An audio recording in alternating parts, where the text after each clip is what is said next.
छत्तीसगढ़ के कोने कोने में जो महिलाएं सामाजिक काम कर रही हैं और हर क्षेत्र में अपनी भागीदारी निभा रही हैं, उन महिलाओं को सम्मान किया जा रहा है। सास ससुर बच्चों इनको संभालते हुए खुद की पहचान बनाना, ये बहुत बड़ा इन चीज़ों में संघर्ष होता है। तो नारी उत्थान के लिए मैं काम करूंगी और मेरे समाज का ये बोर्ड है, तो मैं समाज के लिए काम करूंगी। मंच पे जब उनका सम्मान होता है तो कहीं ना कहीं अंदर से वो एनर्जीवान हो जाते हैं। उनको लगता है कि चलो कहीं तो हमारी पूछ परख हुई। उड़ान जो है एक बहुत ही प्यारी संस्था है। तो आपको जो जिम्मेदारी मिली है उसके साथ साथ आप जो आपकी जो कला है, आप गायिका हैं, तो ये सब सारी चीज़ों को कैसे मैनेज करेंगे?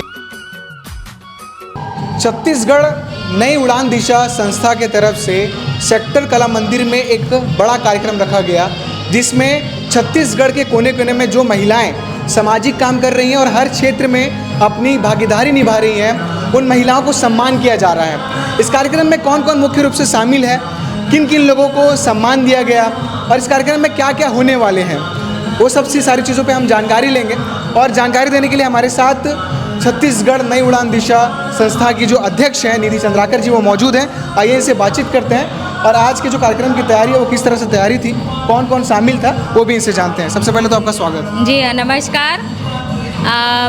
ये जो कार्यक्रम है ये मेरे भारत की बेटी, अभी ऑपरेशन सिंदूर हो रहा है और जिसमें हमारे मोदी जी ने भी एक नारी को आगे किया और जो युद्ध का पूरी जिम्मेदारी दी, और लगातार इतिहास भी गवाह है कि एक जो नारी है वो काफ़ी संघर्ष करी है और अपने पहचान बनाई है।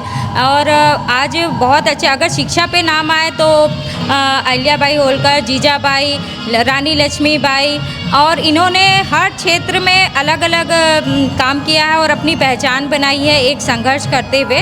तो इसी संघर्ष को दिखाते हुए हम लोगों ने ये कार्यक्रम रखा, भारत की बेटी। इसके साथ में हम लोगों ने जो छत्तीसगढ़ में महान नारी शक्ति एक सम्मान का आयोजन किया, जिसमें छत्तीसगढ़ से विभिन्न क्षेत्र में काम करने वाली, कला के क्षेत्र में, चिकित्सा, एजुकेशन और इस तरह के साहित्य के क्षेत्र में काम करने वाली जो महिलाएं हैं जिन्होंने बहुत अच्छा काम किया है, उनका हम सम्मान इस आयोजन के तहत किए हैं। और जिसके कार्यक्रम की मुख्य अतिथि थी छत्तीसगढ़ शासन मुख्यमंत्री की धर्मपत्नी श्रीमती कौशल्या देवी साय जी थी, जिन्होंने कार्यक्रम को बहुत पसंद किया।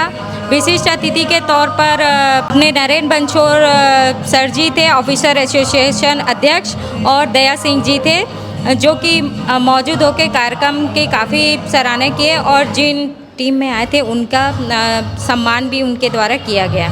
लगातार आप लोग की जो संस्थान है महिलाओं के लिए लगातार काम कर रही है, चाहे उनको रोज़गार देना हो या उनको सम्मान देना हो या उनकी हिम्मत बनना हो, लगातार इस तरह काम कर रहा है। ये कैसे विचार बनता है, कब से तैयारी शुरू है आप लोग की और ये कब तक निरंतर चलता रहेगा? देखिए, विचार की बात है तो विचार तभी आता है जब ये सारी चीज़ें अपने ऊपर बीतती है। अगर वो मेरे ऊपर बीती है तो वो विचार आता है कि मैं जैसे संघर्ष कर रही हूँ, मैंने अपने लाइफ में संघर्ष किया है, तो वो ऐसे ही बहुत सारी जो महिलाएं हैं वो संघर्ष कर रही हैं, हर क्षेत्र में अलग अलग संघर्ष करते जा रही हैं, चाहे वो आत्मनिर्भर बनने के लिए, चाहे उनको संगीत सीखना है, डांस सीखना है, फैमिली को देखना है, परिवार को, सास ससुर बच्चों इनको संभालते हुए खुद की पहचान बनाना, ये बहुत बड़ा इन चीज़ों में संघर्ष होता है। तो हम कोशिश करते हैं, हमारा जो संस्था का मेन उद्देश्य है वो आत्मनिर्भर और रोजगार पे है। महिलाओं को ट्रेनिंग देकर या उनके प्रतिभा को पहचानते हुए उनको रोजगार दिलाना है। साथ ही उनकी कला के क्षेत्र में भी हम हर साल ऐसा एक आयोजन करते हैं। तो नई उड़ान दिशा जो है नारी सशक्तिकरण के लिए एक बहुत ही अच्छा उदाहरण होगा। भिलाई के लिए एक ऐसी संस्था है, और लगातार ये संस्था नारियों के सम्मान के लिए, उन्हें आत्मनिर्भर बनाने के लिए लगातार काम कर रही है और हम लगातार इनसे संवाद भी कर रहे हैं। इस कार्यक्रम में क्या कुछ खास हुआ है, बहुत सारे नृत्य प्रस्तुति भी हैं, वो भी आप देखते चलिए।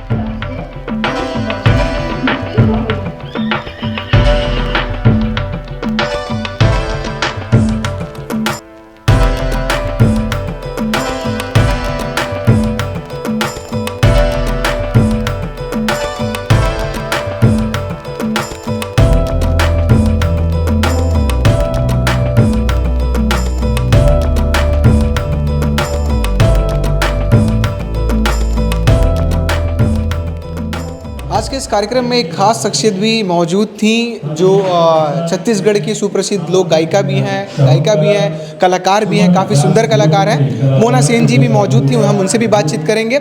और हाल ही में मौजूदा सरकार ने इन्हें के शेल्फ जो बोर्ड है उसका अध्यक्ष के तौर पे इन्हें नवाजा है और जिम्मेदारी दी है। तो आपका स्वागत है केपी न्यूज़ में। आज आप इस कार्यक्रम में शामिल हुए, क्या कुछ कहना चाहेंगे, कैसा अनुभव रहा और आपको सम्मान भी किया गया, तो क्या कहना चाहेंगे? पहले तो मैं न्यूज़ को धन्यवाद देती हूँ, केपी न्यूज़ को, कि आपने मेरा अभी बात ले रहे हैं। और उड़ान जो है एक बहुत ही प्यारी संस्था है जिसमें निधि चंद्राकर जी के द्वारा इस कार्यक्रम को आयोजन किया गया है। छत्तीसगढ़ की बेटियों का विशेष सम्मान किया गया है और हर क्षेत्र में जो अलग अलग क्षेत्र में कामयाब लोग हैं ये उनके सम्मान का कार्यक्रम रखा गया, जिसमें हमारी मुख्यमंत्री जी की धर्मपत्नी परम सम्माननीय कौशल्या जी आमंत्रित हुई थी। तो बहुत अच्छा लगा, मुझे भी आमंत्रित किया गया, मुझे से भी सम्मान दिया गया और इस तरह से कार्यक्रम होता रहे, बस मैं यही कहना चाहूँगी। आपको हाल ही में के शिल्प बोर्ड का जिम्मेदारी दी गई है, इस जिम्मेदारी को क्या तैयारी है इस जिम्मेदारी को निभाने के लिए, और क्या क्योंकि इस फील्ड में भी कई महिलाएं और लड़कियां आने के लिए वो कर रही हैं के शिल्प में, तो उनके लिए क्या कुछ योजनाएं बन रही हैं, आपकी क्या कुछ तैयारी है? मैं दूसरी बार केस कल्याण बोर्ड की अध्यक्ष बन रही हूँ। पहले रमन सरकार में भी मैं अध्यक्ष रही हूँ, तो मुझे इनका पूरा बैलाज मालूम है किस तरह से काम करना है। पर उस समय मुझे काम करने का मौका नहीं मिला था, इस समय भरपूर काम करने का मौका मिला है। तो नारी उत्थान के लिए मैं काम करूंगी और मेरे समाज का ये बोर्ड है तो मैं समाज के लिए काम करूंगी। जो भी बोर्ड के तहत आता है वो सारे कार्य मैं करूंगी, क्योंकि ये जिम्मेदारी एक विश्वास की तरह सरकार हमें देती है और विश्वास करती कि जिस दायित्व को आपको दिया जा रहा है उसका आप पूर्णतः निर्वहन करेंगे, तो मैं उसमें बिल्कुल खरा उतरने की कोशिश करूंगी। और मैं अपने सरकार को धन्यवाद दूंगी कि आपने इस योग्य मुझे समझा और इस केस कला बोर्ड को दिया। तो आपको जो जिम्मेदारी मिली है उसके साथ साथ आप जो आपकी जो कला है, आप गायिका हैं, तो ये सब सारी चीज़ों को कैसे मैनेज करेंगे? क्या अब लोगों को आपका गाना सुनने मिलेगा कि आप सिर्फ काम करेंगे, क्या करेंगे? मैं तो शुरू से बीजेपी की स्टार प्रचारक भी रही हूँ और मेरा कार्यक्रम कभी ख़त्म नहीं होगा, क्योंकि वो मेरा एक पार्ट है, काम करना है मेरे को। मैं तो आर्टिस्ट पहले हूँ, अभिनेता के साथ नेता बाद में बनी हूँ, पहले तो मैं कलाकार हूँ। दोनों काम को मुझे मैनेज करना है और कार्यक्रम मैं नहीं छोड़ सकती, क्योंकि छत्तीसगढ़ की संस्कृति मेरे रग रग में बसा है, गीत और संगीत से मेरा पहचान है, तो मैं दोनों काम को बखूबी निभाऊंगी। जी बहुत बहुत शुक्रिया हमसे बातचीत करने। राधे राधे, जय जोहार, जय छत्तीसगढ़। ये हमारे निधि चंद्राकर जी हैं, डॉक्टर हैं और हमेशा हमने सुना है कि ऐसा कार्यक्रम भी आयोजन के रूप में करते रहती हैं और बहनों को, माताओं को इस तरह सम्मान देते रही हैं। उड़ान एक इनकी ऐसी संस्था है जिसमें इन्होंने बताया है कि जो मातृशक्ति अपनी पहचान नहीं बना पा रहे हैं, अर्थव्यवस्था की वजह से बहुत पीछे हैं, उनको उठाने का एक बहुत सुंदर सा प्रयास इन्होंने किया और उसको आपने मंच के माध्यम से देखा। कितनी जन समुदाय हमारी यहाँ पे बैठी हुई हैं और उनको चुन चुन करके एक उनका सम्मान कर रहे हैं। सम्मान करने से ज़्यादा कुछ तो होगा नहीं, लेकिन ये कि मंच पे जब उनका सम्मान होता है तो कहीं ना कहीं अंदर से वो एनर्जीवान हो जाते हैं। उनको लगता है कि चलो कहीं तो हमारी पूछ परख हुई, और उसमें जब यहाँ से वो निकलते हैं तो नई ऊर्जा के साथ पुनः अपने कार्य क्षेत्र में जुड़ जाती हैं। तो निधि चंद्राकर जी को बहुत बहुत आभार, बहुत बहुत धन्यवाद।